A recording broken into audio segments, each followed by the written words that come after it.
everybody. It's Thursday morning, 8:30. We would have had this scheduled at 8 o'clock, but I had to go drop my daughter off at school this morning, so I'm on daddy duty. But in any case, nice little bounce in the market today. I think, Dr. K, I think I'll let you talk about what's going on with the model. Since the model went to a sell signal on this gap down, you're seeing this drift up, fill the gap, continuing higher. And you know what? I'll just throw in my 2 cents here. And yesterday was a nice day. If you were short decked, that was a nice break on that puppy. And so, to some extent, when the market starts to correct, I'll approach the market as a market of stocks and less a stock market. So, even though the market was up yesterday, if you were short decked, you were having a really fun time. So, I covered it going into the close yesterday with the idea that it probably will try and react. But the other thing is it's really hard to see that the market's necessarily breaking down. It may not be all that strong, and even with the gap down, I think that you're still dealing with the possibility that you're getting a big shakeout in here. So I think you have to see how things go. So my approach here is to look at which stocks among the leading stocks that are on my buy list are acting better. And a lot of times what happens is you'll see stocks issue pocket pivot buy points as the market is correcting or as the market's going through its gyrations, and that's what will throw you off a lot of times is you're not really looking for it because the market's a little bit scary, you're not so sure, and so you see something like this coming off the 50-day.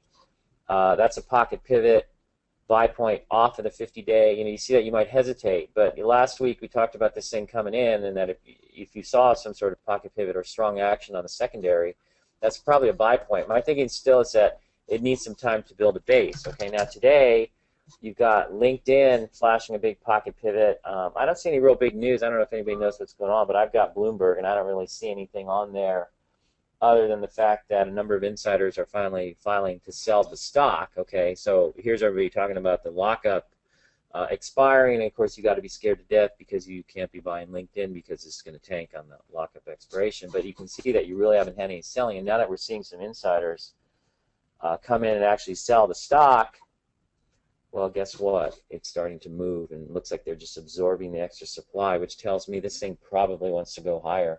And the other thing is here, you don't have to worry whether you buy it at 85 or 90. That's like 4 or 5%. Difference in price.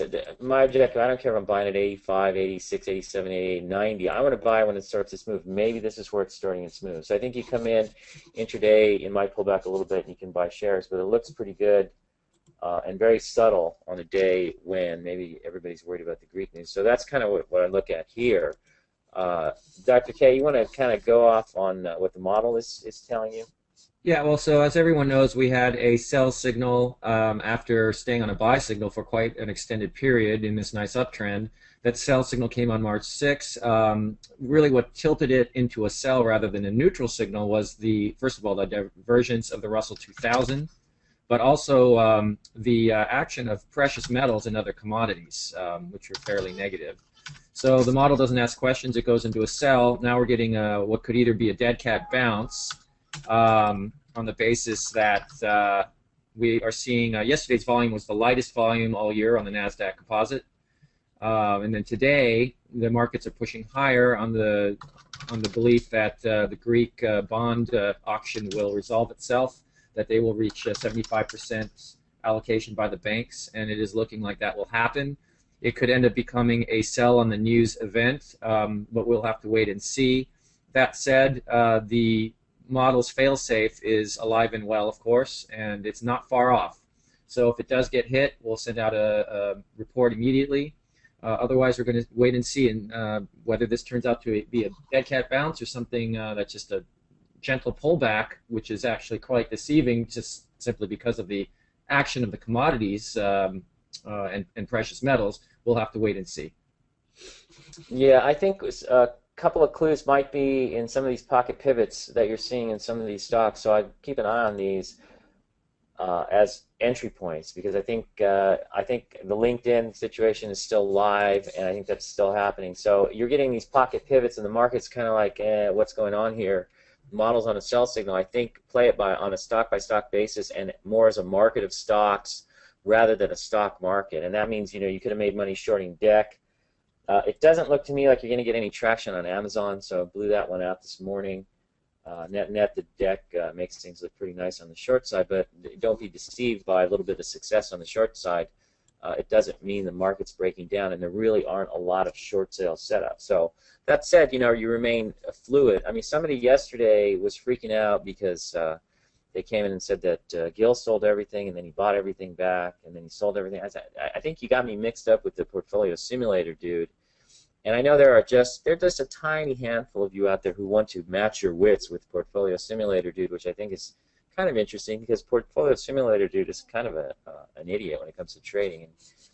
And I don't mean that to denigrate anybody, but he does screw up a lot, and he is a composite character that we created based on the questions that we get from people and just the general psychology of trying to create somebody who has a day job, blah, blah, blah. I don't know if the thing really works. If you guys think it's stupid, let us know, and we'll shut it down. But some people do appreciate it because it is a composite of what there is out there. And we have among our web properties, now I can go public with this, over 2,000 subscribers, okay? So we're big, and we have about a 95% retention rate. So we keep our subscribers, and we have a lot of subscribers. And net, very few wig out. And I think that tells that the group as a whole is pretty strong. And so, those of you who express trepidation, maybe Portfolio Simulator Dude is for you. But our feeling is we don't need to run a portfolio for you. So, hang on, my cell phone. Who's wasting my time?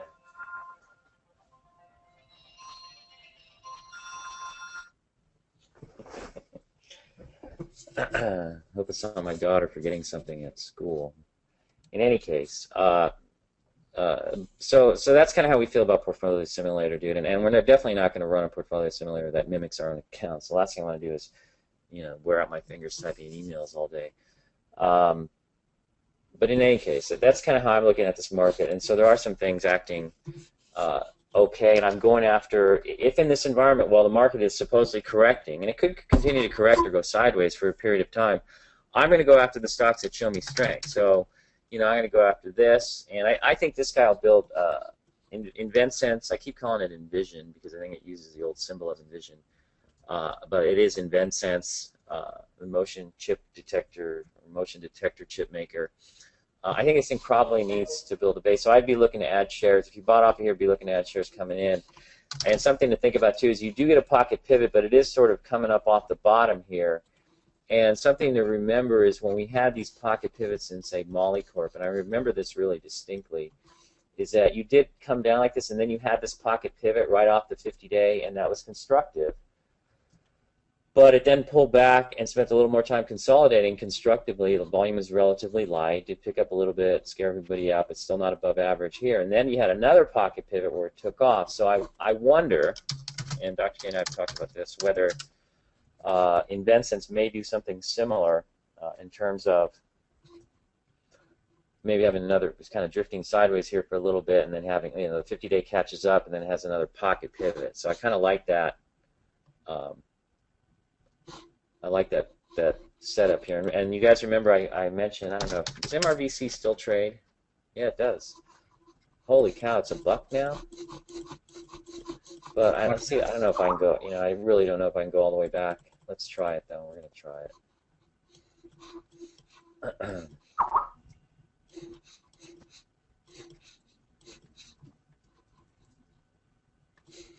Let's see if this thing goes all the way back to 1994. And this is something I want to illustrate. Hopefully this works. I think so. Let's see.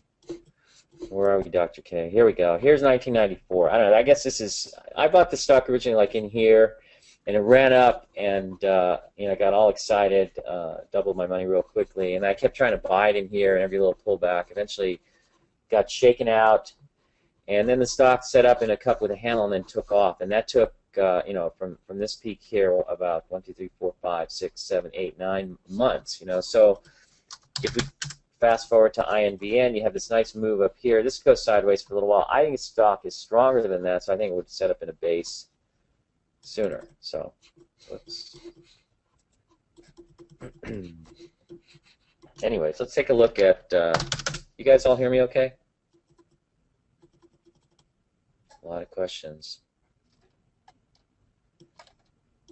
Yes, okay, good. Just want to make sure. That's fine. Let's see. Market direction model is still on a sell. Any thoughts on PLL? I guess we'll get to some questions. What I notice here is the gold is rallying back up above the 50-day. I don't really, we're not in it. I mean, this break we got out and we were heavy in the metals and we just blew out. And we thought, or we think, as we talked about last week, that this might have some implications for the market. But that's not clear either, because I think you have, it's sort of a binary situation. Is QE going to drive the market? We know QE is out there sloshing around. Are there going to be any major new injections of QE? We don't really know. With the Greek deal, that implies that there is some, but how the market reacts to that is anybody's guess, and we'll see later on as we get closer to the final news. But the metals are breaking down, and I'm not sure what that's telling you. All I know is that I don't want to own these things right now. What's your feel on the metals, Dr. K? Just wait and see, really, because right now the price volume action does not look good on either GLD or SLV. So, I don't believe the uptrend is done, but I think it's going to take some time for these precious metals to work through their basing patterns for now, and I don't want my money tied up when it's fairly uncertain like this. Yeah, and they basically broken down, and so you can't really hang around. I don't think there's a lot of upside, but in this market, who knows? Maybe there's some event where the Fed announces QE3 and the metals just launch again. So we would look for another buy signal. I mean, what would you bring me back in, Dr. K? Do you want to see some? Do you want to see some time, in other words, healing take place before you get all excited about buying them back? Exactly. I want to see a proper pocket pivot, meaning not just a pocket pivot, but it has to come after a constructive price volume action. Yeah. That's my take on them, too. So we're basically ignoring them. Some people, would you cover a deck short? Well, I told you guys I did, but that was yesterday. You could have got another couple of bucks this morning and taken it. But that's a pretty sharp break, and you got to expect some kind of a snapback. The other thing is, unless you're going into a real bear move, and this isn't just a temporary correction, which my sniffing this out, and based on the fact that I see a couple of leading stocks like LinkedIn and also InventSense flashing some pocket pivots, and other ones holding up, but not necessarily in exciting, fashion that attracts me to them, like, Rax, which I'm learning, it's a stock I'm learning to hate because it keeps fluffing down here, breaks down here, and now sputtering back up above the 10-day moving average on lighter volume and so forth. We'll see how it ends up today. But you do see these stocks holding, and Monster is holding in here, but weak volume pushed back up to the 10-day. Monster is slow. Goldman Sachs came out today, and they said that it could be worth $86 2 years from now. I don't know where they get this from, but I want to own that time machine. So I think LinkedIn could be worth $300 2 years from now. How's that? Everybody going to run out and buy it? I'm not sure where these people get these time machines, but I like the idea. So, Monster is not really violated. Here's a close below the 10-day. Hey, Dr. K, what are you using, the 7-week rule here, or on the 10-day or the 50-day here? On MNST, it's looking to me. It's. Let me see. I'm just blowing this up here. Yeah, I would say that you should be using the 50-day because it did violate it on the 16th of February. Yeah. The 10-day. So then you would just switch to using the 50-day in an attempt to capture the long pull in the stock. Yeah, but it's holding up. You can't really fault the action in the stock. So holding up okay. I think let's go through some more questions. Could you comment, please, on the end we already did? Angie is Angie's List, and I don't really like it. It's kind of junky. Did the last sell signal end up as a small loss? Dr. K, what is that? The last sell signal, did it end up as a small loss? The last sell signal, let me check my records here. Yeah, that would be correct. It was a small loss. The last, in fact, the loss was 2.3% on the NASDAQ. Is FIO2 extended here? Extended from what? I don't know. This is a pocket pivot, I guess, a bottom fishing pocket pivot, and it's kind of a low base breakout. I think the stock's kind of early. It reminds me, coming up off its lows of TIBX, which today is coming up. It hasn't hit my volume alert yet today, but I've been watching this one, and this one looks like it's trying to set up in a cup of handle. They come out with earnings, I think, later this month. How does Dr. K manage existing long positions when model goes from buy to sell?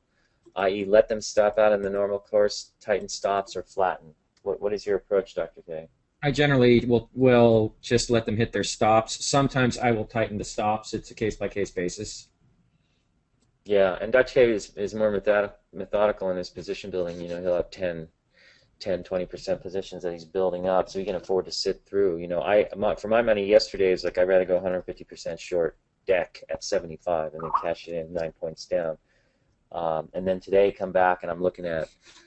I love the LinkedIn. Yesterday coming in, we bought some InventSense as well coming up. I think LinkedIn is going to 100, everybody, and it's going to blast through there with even more shorts, I think, in it now than there were before. You got 3.5 days of short interest as of February 15th, and we're in the beginning of March. Interested to see what the end of February numbers look like. But everybody loves to hate LinkedIn, and everybody loves to hate Zynga. But I don't see anything wrong with Zynga. I think it's a buy right here off the 10-day moving average, because you notice here's something that's subtle, and we talked about this breakout, but it's interesting. A lot of times you'll look at a pattern, and we do this too. We're not perfect, and we make mistakes all the time. The question is, do we learn from Bill O'Neill's example? When we used to watch him, he'd be wrong 2, 3, 4 times in a row, and then he would finally make that turn, boom, and he'd be decisive, and boom, he's making a ton of money right away. And I can give you one example. In 1999, we had the hugest run in the market in the last 3 months of the year, really the last 2 months, mostly November and December. And that's when Dr. K and I made pretty much all of the 500% plus that we made that year in the accounts that we ran for O'Neill.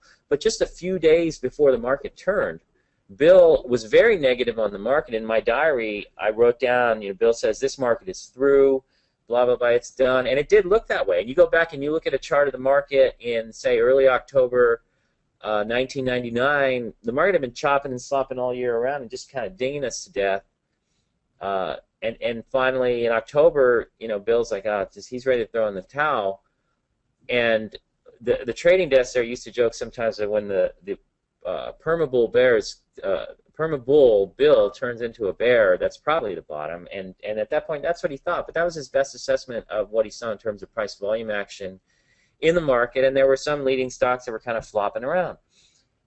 But I remember that when we got that follow-through day, man, he turned so fast, and he was buying the heck out of the leading stocks. I think in that case, we were buying the heck out of Qualcomm, we were buying the heck out of Schwab, Sun, Oracle, VeriSign, all these stocks. So, so 3 days ago, we thought the end of the world was coming, and then we turn and go. And what I find is interesting, a lot of investors don't really understand that. And they think that they want to make fun of this flexibility, and sometimes you get like 2 or 3 snide emails coming in, about stuff. But I say that says more about the person sending the email in, especially the ones who like to criticize Portfolio Simulator, dude. It's like, come on, pick a harder target. Go after Dr. K. Anyways, right, Dr. K? In any case, what we're watching for on Zynga, okay, see what happens here is you see there's no volume here, but it does rally. So after this break on earnings, nobody's selling it. Everybody's pretty much said, I'm not selling it. And so it is able to drift up. And so you don't really create a lot of new buyers in here. It's just kind of drifting. So really what comes into play is this overhead from this side. And so this is wedging. This is a wedging rally. We didn't really pick it up on the first move, this thing here. When you look back at the action, I'm trying to decipher what's going on with this stock, and it looks to me like, okay, it wedged, and then you show this very strong move on big volume, and that's real buying, I think. And it runs up for a couple days. That gets extended. You're up 15% in a couple days. That's pretty extended at that point on that kind of a move, especially coming after a wedging rally. Now what happens is you break down. But notice on the reversal day, it's not a huge volume reversal. If the volume bar had been higher than this blue volume and you reverse, that might be a problem. But you notice how it's a lot less than half. And then as you come in, you're drawing up. You find some support along the 10-day, but you're drawing up. And then yesterday, you try to go higher, but you sell off and come back in, and you're drawing up again. So you're not getting a lot of selling again. And I think the stock, I would watch the stock, and we're watching it for a pocket pivot. Coming off the 10-day, and that's what I'd be watching. It's kind of hanging out right now. You could also buy a few shares in here with the idea that it should hold these lows above 13, so it seems to so far. But that's really what I'm thinking. This move here corrects the wedge, this wedge, okay, and then it breaks out. And then this breakdown here corrects the wedge. Not a lot of selling. Now what we can do is watch this thing carefully for a pocket pivot. Now, I still think that you can look at this in terms of potential long-term leadership. I think, let's pull up a weekly chart here. What are you doing here? You're really just kind of in a flag pattern. and you tried to break down, maybe a little premature, but you're holding. You're kind of holding in here, and it looks okay. I think this thing could come out, and I love the fact that everybody hates Zynga. Anybody can make games. They're just gonna, barriers to entry, or there are none, blah blah blah. But when I hear this, it's an echo that I'm hearing, and it's an echo from the time when Netflix was having its big run, and people talk about, well, anybody can do streaming video. Anybody can do what Netflix is doing to mail out CDs. What's the big deal? But first mover advantage is usually where it's at. So one of the biggest gaming companies on the social networking space is Zynga, and so they are one of the first movers. Dr. K, what's your take on that? Well, Zynga has it boasts right now, I guess, about 250 million average monthly active users. That's really huge, and you can see for yourself that the revenues have been exponential in their growth. So now it's a question of the earnings to catch up to all that. The chart pattern looks terrible, but then some of these will have bad chart patterns. They will settle out, and then I'm waiting for this to issue some sort of buy signal in the pattern once it calms down. But I like the story; it's quite compelling. Yeah, Dr. K, I would argue that the pattern doesn't look it looks worse on the daily than it does on the weekly, because what you see here is this thing tightens up on the closes. Notice here on the volume, you dry up in the extreme on this pullback. You pick up volume here. Now you're seeing a little bit of volume in here, but it's only Thursday, but it is holding here and closing. It may close mid-range. If it does, and we see some volume pickup, or at least average volume, then it does imply some support. It might go sideways, but I'm going to bet that this stock goes higher over time. Well, it should go higher because the story's good, but it's an IPO, so it's subject to a lot of volatility. But it's squirrely as all hell. Yeah, so that's the only problem that I'm seeing with this pattern, is that I don't want to put my money in something that is a little bit too erratic at this point. But of course, if it does, it's settling down nicely after hitting new highs. So if it were to issue a pocket pivot, and it very well could, I would think that would be fair game. Yeah, I agree. And so that's why we're keeping an eye on that one. So we watch that one. Dr. K, are there any other stocks in specific that you're watching right now that you like? Well, there's always, the short list, which has actually grown quite a bit. But there's a bunch of retailers that have done fairly well. Then you got pulled back like SCSS. Which one? Oh, SCSS. Yeah, SCSS, and then now it's coming back nicely. Obviously MNST we just talked about looks fine on the charts. ULTA, Lulu. Yeah, the stock. A lot of these retailers are looking pretty good. And then I've been watching Coors, and that had a nice low volume retracement. So there's a bunch. I mean, the screens will point you in the right direction. Alert you to these names so that you can put them on your watch list, and you can have a dynamic list that gets updated as needed. Yeah, I think Coors points out why the opportunity of a lifetime can come along every 2 or 3 weeks. Even in an environment like this, you get something like Coors, and we alerted everybody to this here. And I know some people who are up 70, 80, 90% on the year, and this is pretty much all they played.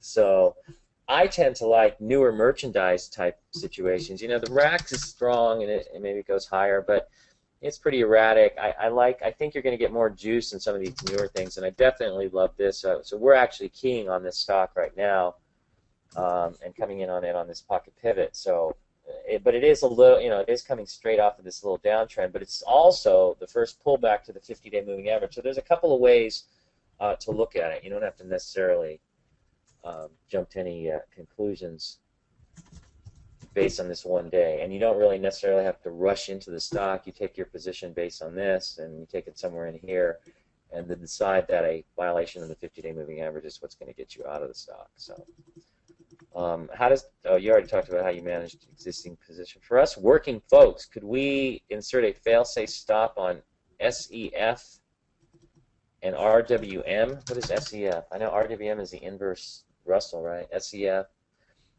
Dr. K, you want to pontificate on that? I need to use the restroom for a sec. So Dr. K, babble for a few minutes here, and I'll be right back. Yeah, so they want to know about that's the inverse of the Dow Jones U.S. financials. And as we know that if you look at XLF, which is the 1x ETF for Financial Select Sector Index, it's been quite weak. Compare XLF to, say, QQQ, which mirrors the NASDAQ 100, or SPY, which mirrors the S&P 500. So basically, when you're going short, or buying an inverse ETF, you want to obviously look for the weaker horses, and XLF certainly is one of them. So you can either go short XLF, or you can buy into SEF. And as far as that methodology, strength begets strength, weakness begets weakness. So that's why also in the sell signal we recommended the financials ETFs that you could go short, as well as the Russell 2000 and all its derivatives. I'm back, Dr. K. So what did you talk about? Yeah, just went over XLF and SEF, and weakness begets weakness. Yeah, I think I'm going to look at, let's look at some more questions here. On the dude, maybe you should slate out he may be wrong or right on his actions. I don't think there's any problem with his actions. If he got nervous and saw the market cracking, he blew out. He lost like 1.7% on his positions, and he may come back. Maybe this pocket pivot on LinkedIn will bring him back in. But he's a little bit, frustrated with the market right now. So he canceled his VOSI subscription, but he'll probably be back in a week. Most people are. Anyways, don't get rid of PSDs. Useful in dealing with real-time market events. Was that your 1 million shares of LinkedIn? Was that Whitney Tilson covering? No comment. I will say an iPad with a MiFi wireless router, Verizon router, running on what is it, G4, whatever it is, works pretty well for trading in the car. Let's see, more questions. Yeah. Oh, here's all the yeses that came to you. If I'm stopped out of a portion of my position once it violated a moving average, am I better waiting to add back to the position on another pocket pivot, or just simply add back on a cross back above the moving average? What do you think, Dr. K? You were breaking up there. One more time. Okay, let's see. Moving averages about buying in terms of pocket. Let me repeat this. Okay. If I am stopped out of a portion of my position once it has violated a moving average, am I better off waiting to add back to the position on another pocket pivot, or should I add back simply on a cross back above the moving average? Well, it depends on your risk tolerance levels, also your position size in that. If it's violated a moving average, that's usually a signal to sell the whole position. I mean, if it's violated, say, the 50-day moving average, I wouldn't be holding on to any of it. If it's violated the 7-week rule on the basis of a 10-day moving average, I suppose you could argue, well, it's a very strong stock, so you're only going to sell half the position and then wait and see. Now, if the stock comes back up through the 10-day, I would probably not just buy back what you sold. I would probably wait and see, wait for another pocket pivot, because if the stock really is going to go higher, it's probably going to give you another entry point to buy back that lost, or rather sold position.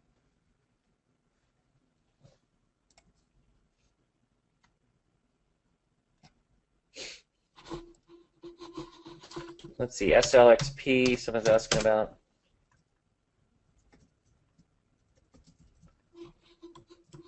SLXP looks okay.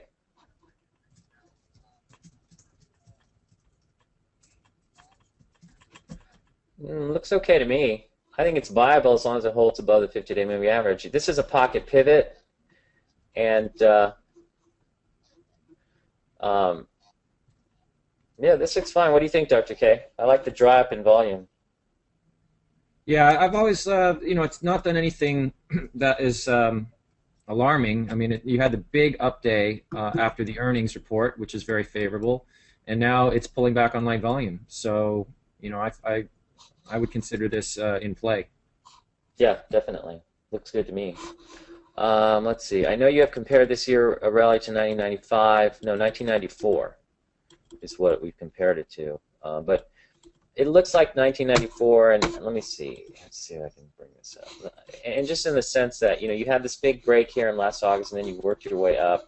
But the only thing is 94 got to about here, and then it died. If you go back to, we'll go back to 1994. Seems like these things, these examples I pull up get further and further back on E-signal. Of course, that means time's passing, which is true. Let's see. But every time I go back to these examples, a little further back, I have to pull this thing. So let's go. Well, there we go.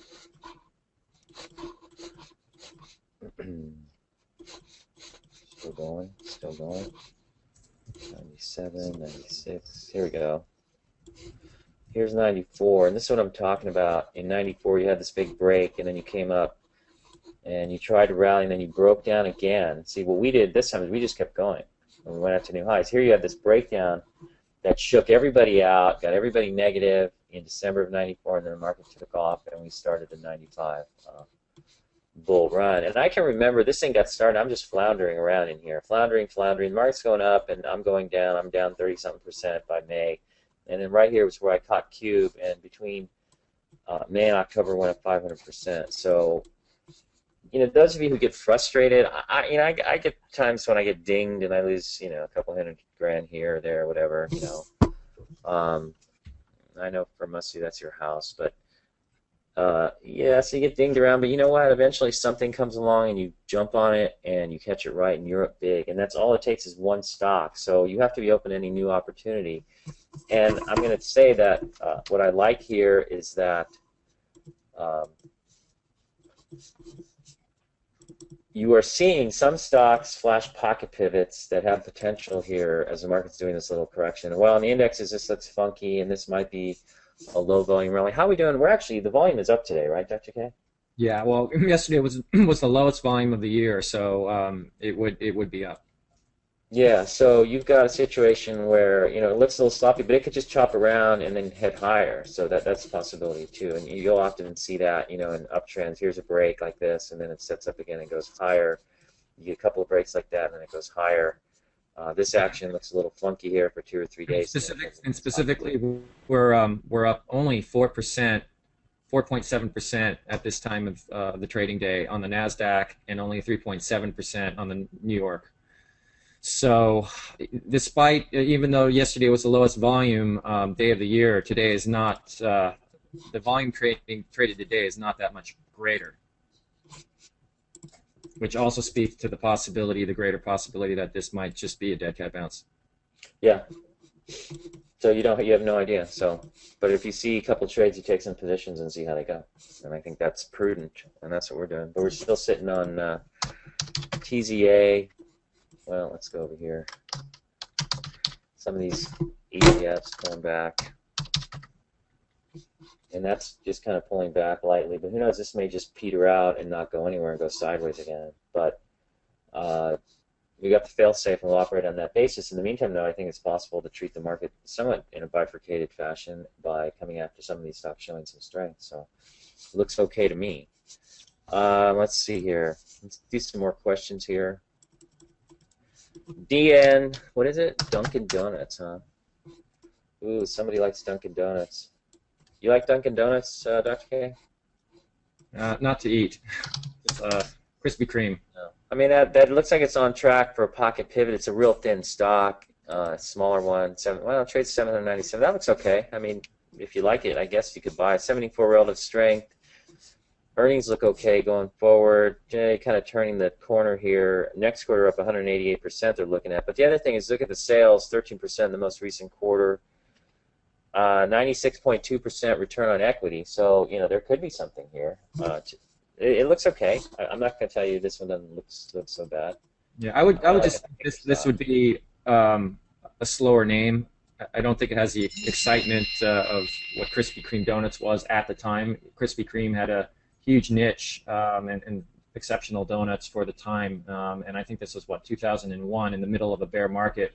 It had a perfect buy point, and that was one of the very few stocks that year that did very well. I don't see the same story with Dunkin' Donuts unless I'm missing something here, but it's a huge brand. It's been around for a long time, and you know, it's Baskin Robbins and all of that, but I don't see anything real exciting about this brand either. There's actually one down the street from my house, and thank you, Dunkin' Donuts, for making our neighborhood probably the safest neighborhood in LA because you see two or three cruisers, police cruisers out there all the time. And I'm always happy to see it. So maybe ask the police what they think because they seem to be hanging out there a lot. But we do. I live pretty close to LAX, so we have a lot of police around all the time because of that. It's also really fun when they block all the streets whenever Obama shows up, which these days is every other day for a fundraiser, with all of those poor one percenters out in Hollywood. Anyways, let's see. Duncan looks like a cup with handle. It looks okay. Can you run through the agricultural stocks? I don't know. I was thinking that maybe CF is a maybe it's a pod, but this is a double bottom where the second bottom is above the first bottom, and it should be in reverse. But for all we know, this thing just bops around sideways. I tried shorting some of this morning as it comes up into the 20-day here, and it backs off a little bit, but it's not really giving way. So I don't know. But some of these look pretty ugly.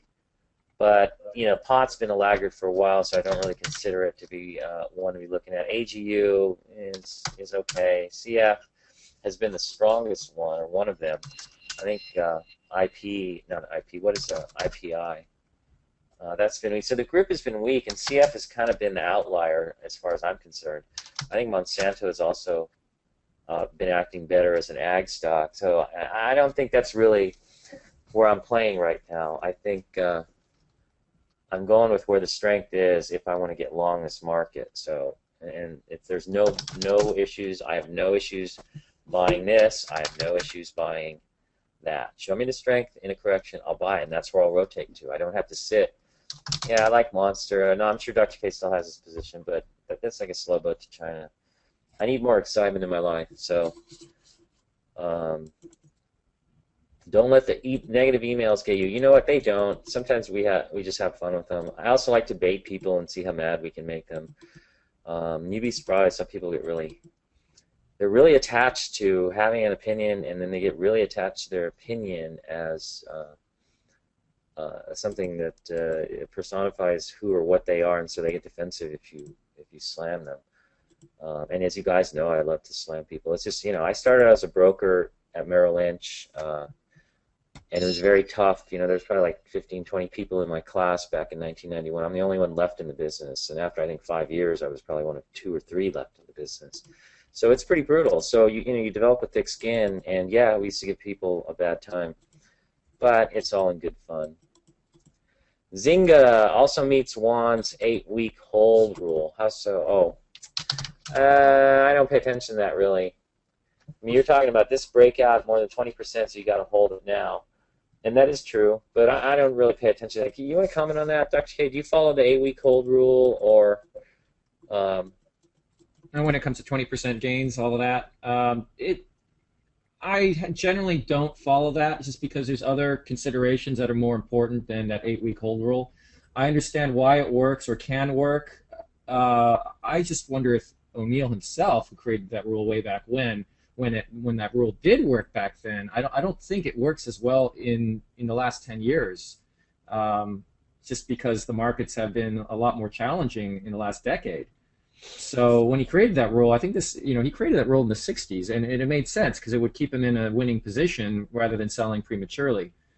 But what I find works a lot better for me, for my style, is using the 10-week and 50-day, 10-day and 50-day moving averages as my sell guides, because in actual real time and in plenty of back tests, it will keep you in the meat of the move of the stock. So but I like the psychology behind the 20% gain because you don't want to also have your money tied up in something that's a little bit slow. So if you have your 20% gain, go ahead and take it. Move your money to something better.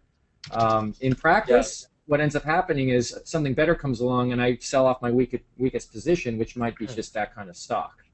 So in another way, it might be a redundant rule in terms of my own strategy. Yeah, and I would say I did that with Apple because Apple took a few weeks to get up 20%, and so I sold into this move here.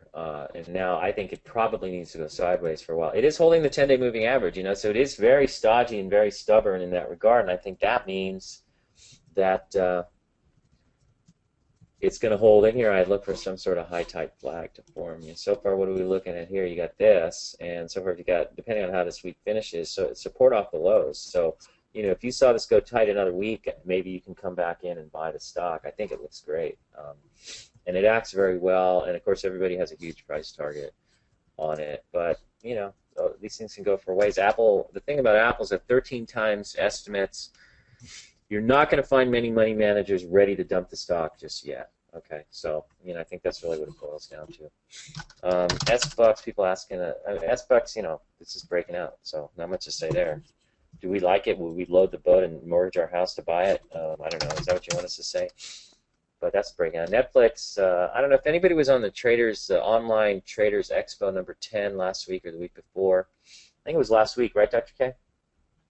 Sorry, which one? We were on that online Traders Expo number 10. Yeah, I think that was was a week or two ago. Time tends to go real fast. And I said that I thought Netflix probably rolling over, but it has already come down, so I'm not a buyer. I'm not going to short it either. So I thought Green Mountain is similar too, and it's it does the same sort of thing, pulls back, but you don't know if this is just going to get chop around for a while. The heart of the move is here, so I'm not a buyer. I'm not a seller. And so those are my thoughts, but I don't think they're very helpful. What stop should we use if we can't wait for the market signal to be issued? 2%? I don't know. What does that mean? What stop should you use? In terms of ETFs, obviously. Well, if you bought the TZA, say on the sell signal the other day, what's your stop, and what should you keep? 2%? Generally speaking, the model's fail-safe will kick in within 2% of the NASDAQ composite, which is why many of the losses you'll see are limited to 2%.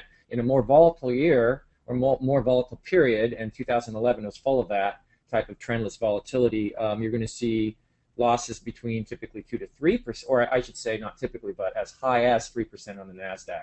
That means if you're in a 3 times ETF, and especially something like TNA, which is more volatile, being that it's covering the small caps, then you really need to measure that out appropriately to your risk tolerance level, because you don't want to get whipped out prematurely from your position. So say you put 2% as your maximum loss on the NASDAQ composite, I would then allow for 4 times that, say 8% maximum loss on the TNA. Yeah. Since it's more than 3 times the volatility of the NASDAQ. STX, well, it's trying. I don't know if this is going to be a pocket pivot. It's trying to come off the 10-day moving average, so that looks okay. SBUC. Not sure if this is the right question for you. Is high growth investors offer better features, capabilities than MarketSmith? I don't think so. We use Wanda, so Wanda is basically MarketSmith's big brother, and it almost seems to me that by coming out with MarketSmith, O'Neill is cannibalizing Wanda because MarketSmith is actually pretty good.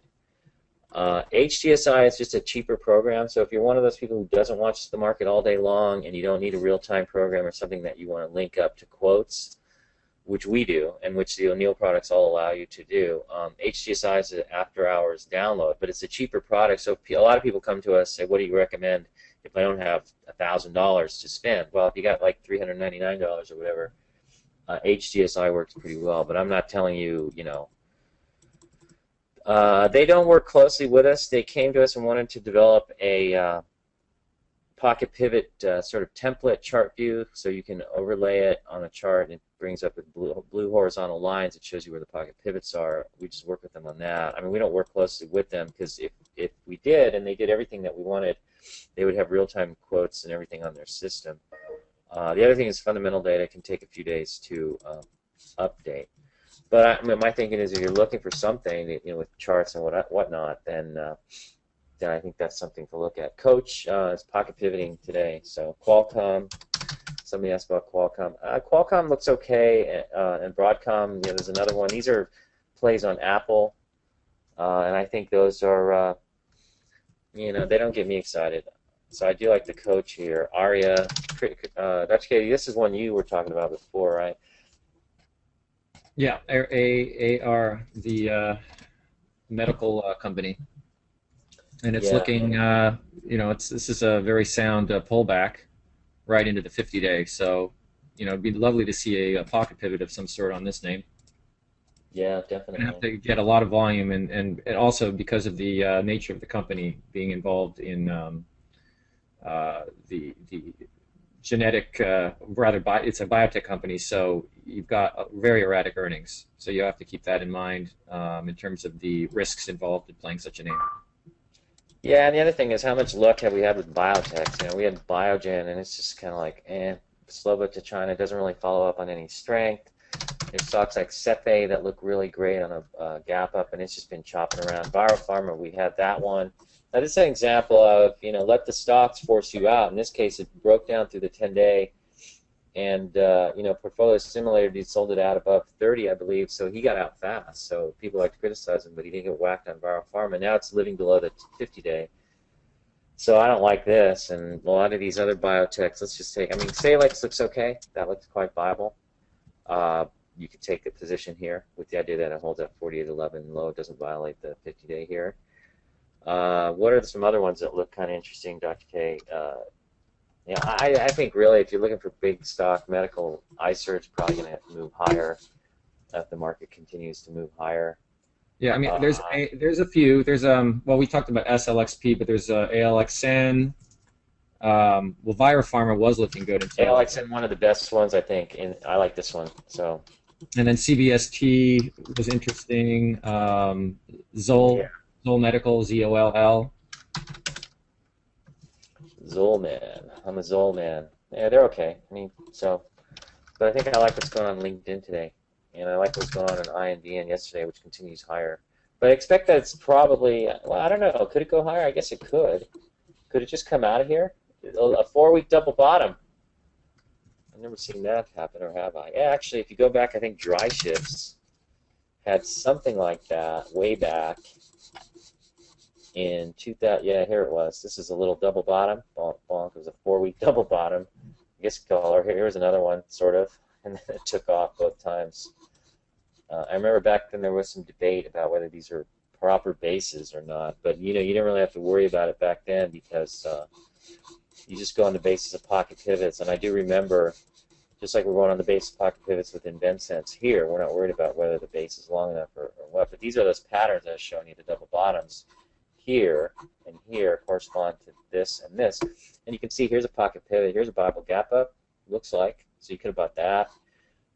Here's probably some subtle pocket pivots coming up and out of there. Right in here, it looks like you got one, another one in here, a couple in here, it looks like. So, these things are issuing pocket pivots. So the beauty of pocket pivots, in my view, is that you don't have to worry about, how good a base is necessarily, whether it fits some preconceived template of, of a cup and handle or a flat base or whatever. You can just go on the basis of the pocket pivots. So DPZ, Domino's Pizza. I don't know. Maybe it's a cousin play to Dunkin' Donuts. Pizza and donuts. That'd be a great diet. But it's acting okay. So it had a pocket pivot. It had a pocket pivot here before the gap up on earnings. Now I don't know if that was a pocket pivot because sometimes the volume accumulates after hours. And so the accumulation of after-hours volume makes it look like a pocket pivot when it wasn't during the day, so you didn't really have the signal during the day. But it looks okay. Whole Foods acts well. It's along the 10-day. Watch for a pocket pivot. Haven't seen it yet.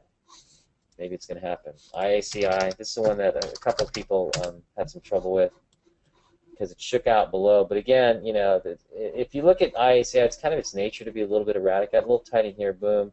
And it's stalled, so you might expect some porosity around here, but here it comes again, and it's gapping higher. So, Pfizer, that hasn't been one that hits my radar screen, but it's acting well, probably because it's got negative earnings.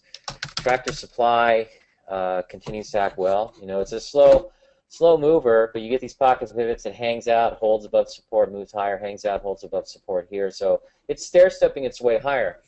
Now, this reminds me of a situation that Bill New used to tell me about. A stock sometimes will break out and they'll look very powerful, and then they'll just kind of inch up, and they'll make these little stair-step patterns. So you might consider that while the market's up here and it's trying to pull up, this might look like an ascending base. Well, it's more like, I I don't know. It's ascending. It doesn't want to go down. But Bill used to tell me that you get these patterns, it just inches up, and all of a sudden it'll take off when everybody gets bored with the thing.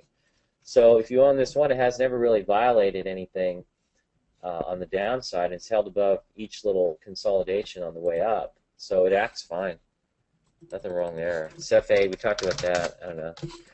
It's erratic, but it may still work, I thought John Calamos, and I remember John because he was, they were clients of O'Neill. I remember John Calamos, very smart guy. Talks with a definite Boston brogue, as I call it. But he pointed out yesterday that, if you're in this market, the volatility can scare you, and it can throw you out of the market. But he says that's just part of the way it is, and I think that is probably the case. And so for those of you who have trouble with it, like, say, Portfolio Simulator dude, he gets scared out. What you have to do then is find a way to live with the volatility. In other words, as Dr. K would say, you want to scale your positions properly so that you can kind of map out the volatility if they start to swing around. And in other words, handle the risk or find a way to deal with the risk or to account for the risk in your portfolio, handling it that way, and learn to live with it rather than putting yourself in a position where the risk and the increased volatility in the market scares you out. So let's see. Red Hat, RHT. It's acting okay. It's along the 10-day, but here's a break, and then it recovers, and don't really see a pocket yet. Maybe that sets up.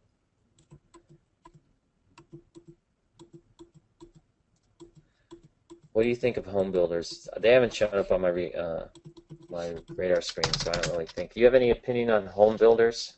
Yeah, they've been off my radar as well. I think they build homes, but a lot of these patterns are down low. I don't think you're seeing a recovery necessarily in the housing market. I don't see anything happening around here. Houses coming on sale, they don't seem to move very fast. There's somebody up the street about 3 houses, and we live along the ocean here in Southern California, and you don't really see property values decline the way they do elsewhere, particularly when you go inland from LA, where they start building, those, as John Cougar Mellencamp would write in that song, little pink houses for you and me, those little boxes all the way out there to Barstow.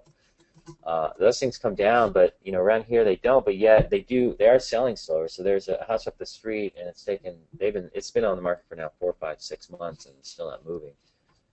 But eventually they seem to get sold. But I don't see housing necessarily recovering. There's really only in that industry group, and it's an industry group that's doing well. But that said, most of the stocks are pretty they're priced pretty low, unless you're talking about something like NVR, but then that relative strength is pretty poor at 41. The only stock that I see in that group that's worth mentioning is LEN, and that's one name out of the whole group. Yeah, and it acts better than most. I would say let's scrunch it down and see where you are in the overall pattern. So that's really where you are in the overall pattern. So I don't know. Is it going to shoot up the side here? I don't know. I'd be careful. I'd be very careful with this group. It just doesn't feel like it's really ready to get traction because you only have one name in the whole group that looks any good. Right. But I think it attracts people because they fall into the trap of, oh, these are cheap compared to where they were 5, 6 years ago. Whereas you don't want to buy something like LinkedIn making new highs, or you definitely don't want to buy something like Coors down at $28 when it's making all-time highs. Let's go focus on the builders, which are some 100 points or whatever off their highs. But yet this has a bigger move. So I would say focus on the leaders right now. Opinion of fire. Can we make an agreement here with all you guys? Don't ask this. Just put the symbol, and that's all we need to see. I hate it when I hear or see people write, and I know this is just me. And like Dr. K says, one of my problems is I let the small things irritate me. So I'm irritated all day, basically. Fortunately, I don't take myself that seriously. But when people say your opinion on this, and it's what I want you to do is change your language, because we don't have opinions, okay? We assess stocks and we look at the price volume action in real time, and we come up with an assessment based on what the price volume action. To me, an opinion involves, like me coming out and saying, well, 2 years from now, LinkedIn will be 500. And I know somebody IM that to me, and that's where it's going to be. And I think it's the greatest stock on the planet, and they're wonderful, and they have a cool symbol and all this other stuff. And I think Zynga will be at 9,000 by, those are just opinions. You just watch what the thing's doing. So Fire, what is my opinion of Fire? I have no opinion. Here's the facts. You have a Bible gap up. This thing held up real tight. We were talking a couple weeks ago, like if this thing pulled down close to 42, we might want to pick it up. But guess what? It doesn't. So it's a lot stronger, but it's a little premature probably breaking out of here because on the weekly chart, you got 1 week. I don't know. Is this a short stroke? This isn't how I understand a short stroke because the short stroke pattern, I was there when it was created or when Bill first came out, and it relates to RIM, Research in Motion, back in right here. See this? I remember, and this is one, if you guys want to get your head ripped off by Bill O'Neill, go work for him. I'm a pussycat compared to him. But I remember he came to me the day before this occurred, and he says to me, "What do you think of RIM?" I said, "Oh, tight base, looks pretty good." He says, "They're announcing earnings tomorrow. What would you do to the stock?" I said, "Well, I'd wait and see what earnings look like." So, what happens then is.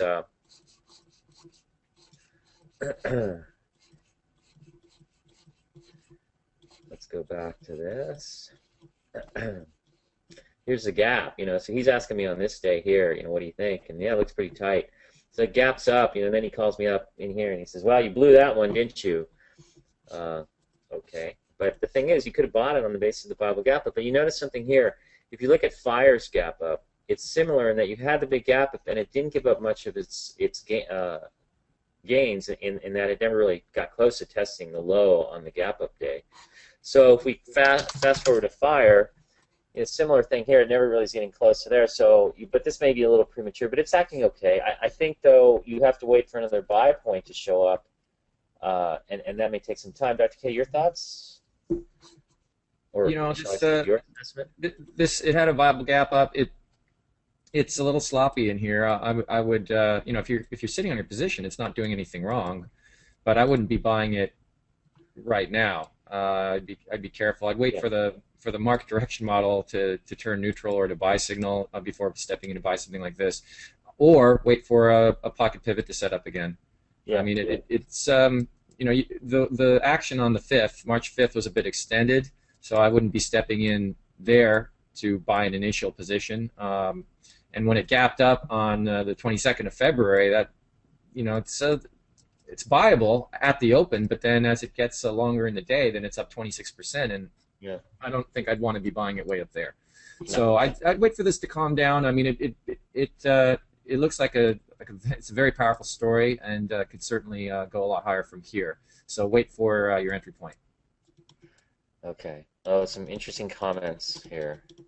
Baiting people just to get a reaction, you sly dog. Yeah, I like to use some of the emails, some of the stuff that comes in, I like to use it for Portfolio Simulator, dude. So, like I said, it's a composite. So, I just saw Scott O'Neill last week, and I think he may have mentioned that they don't use that rule so much anymore. Yeah, I didn't think so. Probably, but we stopped using it sooner. Under Armour, did we talk about that? It's acting okay. It's not really much to say. ABMD is coming off the 50-day and coming down into this base, so that's a logical place for it to find support. QCore, I like QCore's action here. I think you had a nice move up. It's above the 50-day, pulling down into the 50-day. It has some overhead, so it may take some time. Let's see if I can pick it up on a weekly chart. And here's the base here. So you come down on those guys attacking it, but notice on the weekly chart that you pick up some support here. As you come down in here into earnings, some people get nervous, and I could see some people getting nervous into earnings because these guys wrote this really negative article. I didn't really see what was so negative about it. A lot of it seemed to be innuendo and just kind of stretching things. But when the earnings came out, stock rallied up. So I think you may have scared some people out, but it didn't break down. So you get heavier volume here without further price progress through the 200-day. Held on top of this price level here, so it's pulling back. I think it has a good shot at going higher. I think they do a similar drug. They're like Alexion. They have an orphan drug for MS, but Alexion has an orphan drug for hemoglobin, whatever, some fancy thing. But there's some similarities in that orphan drugs seem to be the thing that's working. I think Salix has one as well. But it looks okay. It's setting up. Is there a website that shows pre-tax and after-tax margins. You can go to Bloomberg. They have it on the financials. O'Neill's data has it. CAT and CMI double tops. I don't know. You remember last week I was telling you that there's some things about these patterns make me wary, and that's like this one looks like a big pod, punch bowl of death, after a big run. And I come up with a new name for these types of patterns. When you see something run up a lot and then it forms this big sloppy wide thing, I call it a big butt type pattern. But it was primed to correct. So you can see here on the weekly chart, you see volume picking up here into Thursday. It's above the 50-day moving average. And so it's really coming off the lows here. It's getting support. So maybe that's what it needs to do. It starts to break. Now, some people get excited because they think they see a pod. And I thought I saw one, a CF, and I could be right, I could be wrong, but I don't really see any real traction there right now. If the market starts to roll over, then maybe I come after some of these. But I think some similarities, in the patterns. Same thing with CMI. But CMI, coming out of this big butt pattern. But again, see, look at the volume pick up, and you're getting support. So on the weekly charts, it's probably going to show up as supporting action. So I don't see these as sells or shorts, and they got hit, but keep in mind that a lot of them came straight up off the bottom. They're entitled to get hit and come back. I mean, to some extent, that's what creates a pod. But here's the other issue here is that pods, or punch bowls of death, usually occur in really, really hot stocks. And I wouldn't say that any of these are really hot stocks coming into 2011. So they were leaders from a prior cycle. So I don't really put them in the same category. Let's see, Q-Core, we talked about that. You never talk about master limited partnerships. Well, we don't talk about who cares about master limited partnerships? Why no MLP recommendations? I don't know. Why don't we talk about bonds? I'm not into master limited partnerships. Are you, Dr. K? Not my thing. No. So, Cena, I don't know. I'm not buying it. I'm not shorting it. How about GNC? Yeah, it's breaking out. It broke out. Bible gap up, pulling back to the top. Maybe it's Bible here. I don't know. What's your take, Dr. K? GNCs. This is one that we spoke about, and it did have the Bible gap up on Good Earnings News. And now, if you bought it on that day, it hasn't violated the low of that day. And that, keep in mind that I, usually give, well, when it takes this long for it to retrace, I usually don't give really much porosity at all. So I would say, maybe 1% porosity at most. Under more normal circumstances on Bible gap ups, I'm going to give 1 to 2% porosity. On GNC, right? Yeah. So you just sit tight with this one for now. But if you have it, know that it should be very close to your selling point. How many trades do you average per year? I remember at O'Neill, I had the lowest turnover. Bill did a study, I think it was 2002 or 2003, of all the portfolio managers. I had the lowest turnover, and it was only 32,000%. So that's how many. So figure out how many trades that is. I find that the years where I make more trades, I tend to make more money, because what I'm doing is I'm shuffling around, and I'm finally catching the one big leader, and then boom, we're out of there. 32,000% was the lowest? I would have thought, some of the other guys that are pretty slow traders would have had a much lower turnover than that. No. Out of the whole group, at the time, I guess there were 8. Yeah, that was 2000, or like late 2002 or 2001, I don't know. But I was actually making a lot of money on the short side, so I didn't have to move around so much. Oh, and that would make sense, actually, that the turnover would be really big in those years because everyone's getting whipped in and out. KMP, I don't know. Oils all of a sudden, they get whacked, but it's typical for oils. You buy them when they're weak, I guess, but I'm not really into KMP. Review iSurge, Priceline. I think iSurge is the one of the medical leaders. Priceline, had a Bible gap up, and it's just holding up. Seems a little extended. Well, it depends on what you call extended, I think when you look at iSurge, you just got out of this base. So, yeah, you're extended from the base, but you're having pocket pivots on the way up, and it's closing at the peak pretty much every week, and it's just come out of this base. And it's up and out of there 20%, so it looks okay to me. Priceline, same situation. You're just coming up and out of this base, and you notice how they sorry.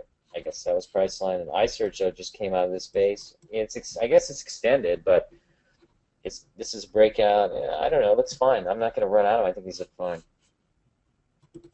I don't have too much. Mention the other stock. That was High Growth Stock Investor, Tango. Well, we talked about this a while ago. I had a pocket pivot. It's a kind of a small stock, so I think I don't know. You like this one, Dr. K? Dr. K, you there? It's always it's been I've actually played this stock. It's an interesting story, and it's an IPO, so there's going to be a bit more volatility potentially. I'd say overall, on balance, keep an eye on it. I certainly am.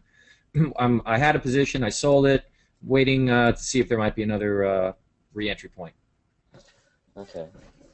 Well, those are all the questions. So, here's what I say. I say, if you haven't done it already, you buy LinkedIn on the Pocket Pivot, and that's it. That's my trade for the day. Other than that, don't have much else. I gave you deck yesterday or the day before yesterday, so I hope some of you played that one. Because that'll make you feel good. Just don't make it get you all bearish, because the worst thing about success on one short sale in a market that isn't really breaking down is that you start to think you're going to make a bunch of those, but you get one or two of those. We caught one. I don't think Amazon's really going to work. But LinkedIn is the one you buy. Anyways, that's all we got. We're over an hour. We got to get going. We've got a million other things to do. Thanks, everybody, for listening, and we'll catch you next time, okay? Take care, everybody. The